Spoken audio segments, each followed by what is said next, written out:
کہیں ایک ایئرپورٹ پہ آ رہا تھا تو جدہ ایئرپورٹ پہ ایک بندے کا دیکھا تو سر منڈا ہوا ہے تو سگریٹ پی رہا ہے. میں نے کہا ابھی حج کیا اس نے, میری بھی واپسی تھی, تو میں نے کہا اگر آپ یا مانے ہو پڑھتے رہیں بہت زیادہ آپ کی سگریٹ چھوٹ جائے گی.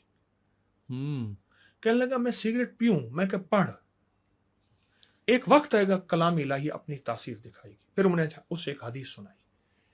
سرکار کے پاس ایک شخص آیا کہ یا رسول اللہ فلاں بندہ رات کو چوری کرتا ہے, دن کو نماز پڑھتا ہے. آپ نے فرمایا اسے نماز سے نہ روکنا, ایک وقت آئے گا نماز اسے چوری سے روک دے گی. واہ واہ, بہت خوب. اور یا مانے, پھر مجھے ملا, اس نے کہا جی سگریٹ ایسی چھوٹی جو چھوٹ گئی.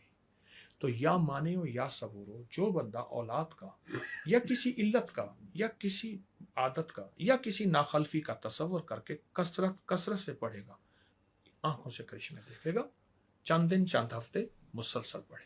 اور یہ کسی بھی اس کے لیے ہے. یہ جو ہم آج کل غلط ویڈیوز دیکھ رہے ہیں, ہم عورت مرد کے ریلیشن شپ ایسے ہیں, کچھ بھی ہم چھوڑنا چاہ رہے ہیں, عادت ہے کسی کی, کسی انسان کی عادت ہے, کچھ بھی ہے, اس کے لیے وہ تصور کریں اور آپ اس سے نکل آئیں. یہ کثرت سے پڑھیں اور صرف ہر نماز کے بعد ایک دفعہ سورۃ الہاکم التکاثر ماتھے پہ ہاتھ رکھ کے پڑھیں. دیکھیں پھر آپ کی نظریں, پھر آپ کی زندگی, پھر آپ کی تنہائیاں کیسے پاک ہوتی. واہ واہ واہ. صرف سورۃ تکاثر ایک بار نماز کے بعد ماتھے پہ, اور اگر دن میں چند بار بھی